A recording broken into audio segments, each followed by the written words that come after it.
Jéssica Lobo e a gente tá aqui hoje pra falar de um tema sério, a série criminal, a série de True Crime que estreou aí na Netflix sobre Jeff Dahmer e tá fazendo aí um sucesso, uma das séries mais assistidas esse ano, assim como Stranger Things. Então vamos falar um pouquinho sobre ela aqui.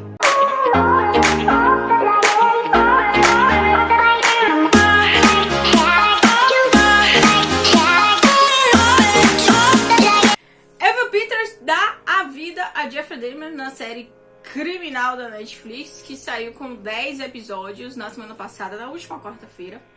E eu vim aqui falar um pouquinho sobre o que eu acho, sobre o horror, que na verdade nós temos 2 horrores nessa série, de tudo que eu achei. Mas antes, se um ring light deixar.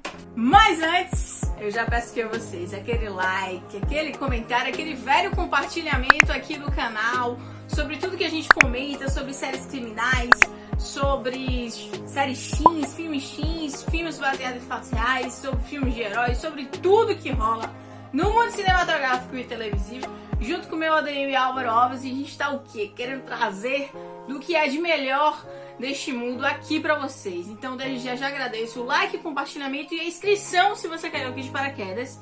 Então bora lá falar sobre a série. Dahmer, o monstro, a história de Jeffrey Dahmer, que chegou na Netflix, traz aí uma história detalhada sobre a infância, a adolescência, sobre relações com os pais, sobre o início dos assassinatos e até a sua condenação em morte.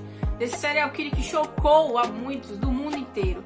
Gerou uma série de produções em relação a isso, mas a gente vai chegar lá. Contextualizando a história de Jeffrey, que ele foi preso após matar 17 jovens.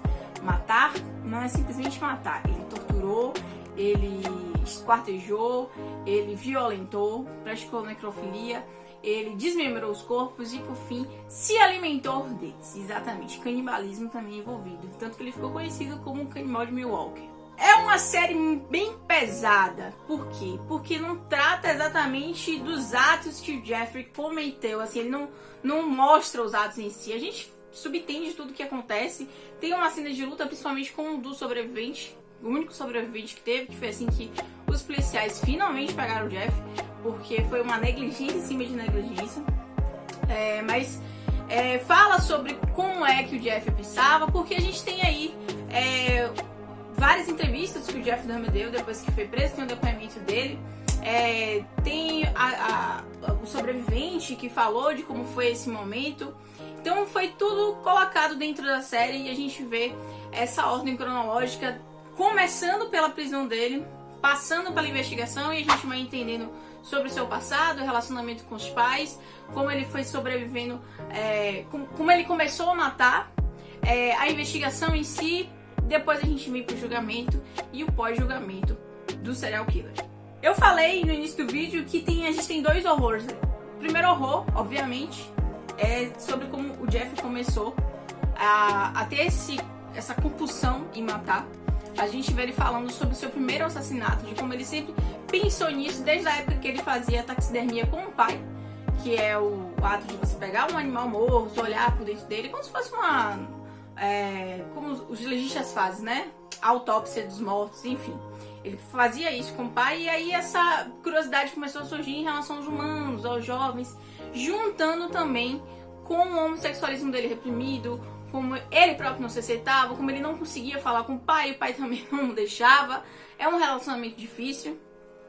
E essa compulsão foi surgindo até que, acidentalmente, depois que ele deu carona ao rapaz, ele tentou ter algo com esse rapaz, o rapaz rejeitou ele atacou o rapaz, ele matou o rapaz, não era a intenção dele no momento, mas enfim, né?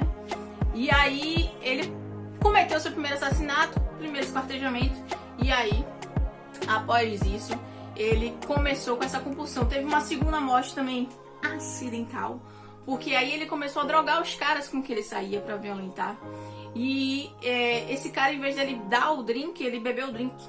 E aí a gente tem um Dahmer já drogado, ele não se lembra do que aconteceu, mas quando acordou, o cara que tava do lado dele tava morto. Isso é uma cena bem forte, o cara todo arrebentado em porrada. E aí ele tem que se livrar do corpo, ele faz de novo o ato. E a gente vai entendendo como foi essa transição do Jeff dentro da casa da avó dele já, depois de ele ter batido a cabeça em várias situações na vida.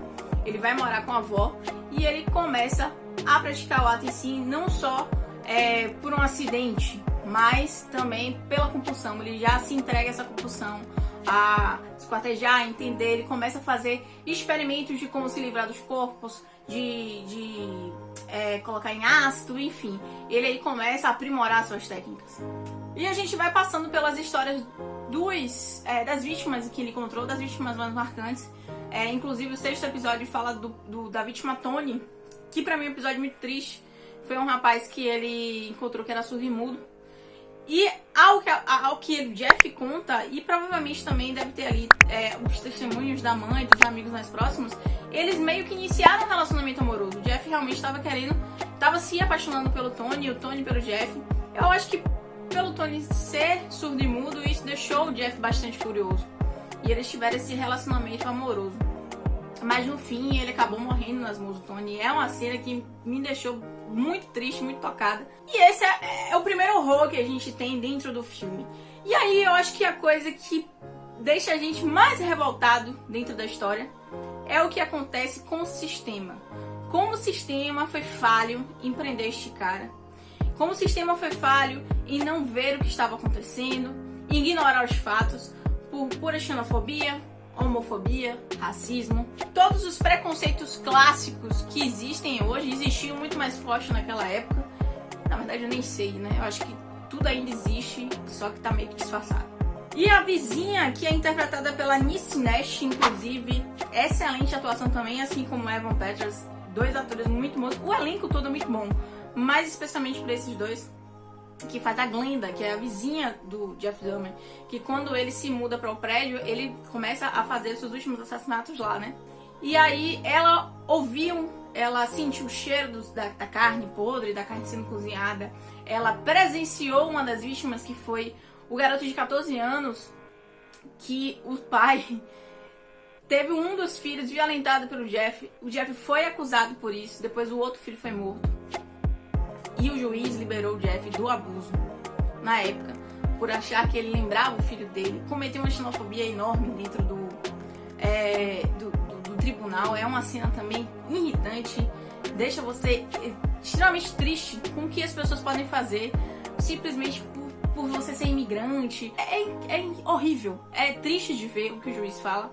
E isso é verídico, é verdadeiro, entendeu? Não só ele, como os policiais, quando a vizinha fala, quando ele tá com o filho da família Lau, né? Esqueci agora o nome dele, mas enfim, é a família Lau. E aí ela fala, pô, menino, você não tá vendo? O Jeff diz que eles são namorados. E isso deixa os policiais envergonhados, embaraçados, sabe? Eles não querem se meter porque achavam que, né, gay provavelmente ia pegar uma doença, enfim, cabeça de gente idiota. E eles acabam deixando o rapaz na casa do Jeff por olhar e não ver nada. Ele achar que o menino tava simplesmente bêbado, mas ele tava drogado, tentando pedir ajuda sem conseguir. E a Glenda tenta, por todos os motivos, falar com os policiais, mas os policiais garantem que tá tudo bem. Essas duas situações são as mais, sabe, acho que são o ápice de todo esse erro que foi o sistema em relação ao Jeff. Mas a Glenda ligou várias vezes informando que tinha alguma coisa errada. O Jeff foi liberado da prisão várias vezes porque ele simplesmente era branco, entendeu? Então as pessoas acabavam abaixando a guarda por isso. E ele, no fim das contas, o horror de tudo, só selecionava pessoas justamente do grupo da minoria, pessoas negras, pessoas pardas, pessoas que a polícia realmente nunca iria procurar, nunca iria lutar, entendeu? Então você vê aí que sabe o quão frágil é esse sistema. E aí você vê o quanto essas minorias estão expostas ao perigo, porque não tem um corpo policial que vá lutar. E a revolta maior é saber que os 2 policiais que foram acusados, né, de cometer esse ato, de não dar o suporte necessário, ainda foram condecorados, ainda foram exaltados pelo corpo policial na época, porque os policiais acharam um absurdo eles serem condenados por isso. A gente vê também na série que eles passam trote por pai do Lau, por várias e várias vezes. Se sabe que são policiais, provavelmente pegaram a ligação, enfim. É triste, é horrendo. Você saber que essas mortes poderiam ter sido evitadas, esse horror do Jeff poderia ter sido evitado se a gente tivesse um sistema prisional mais atento, que não fosse, né, tão preconceituoso. A série também mostra o lado da família do Jeff. O pai, a mãe, a gente entende quanto a mãe tinha problemas. O pai se culpa, depois faz um livro tentando alertar alguns outros pais, mas na verdade foi uma tremenda bola fora, porque ele tava querendo ganhar dinheiro em cima das vítimas.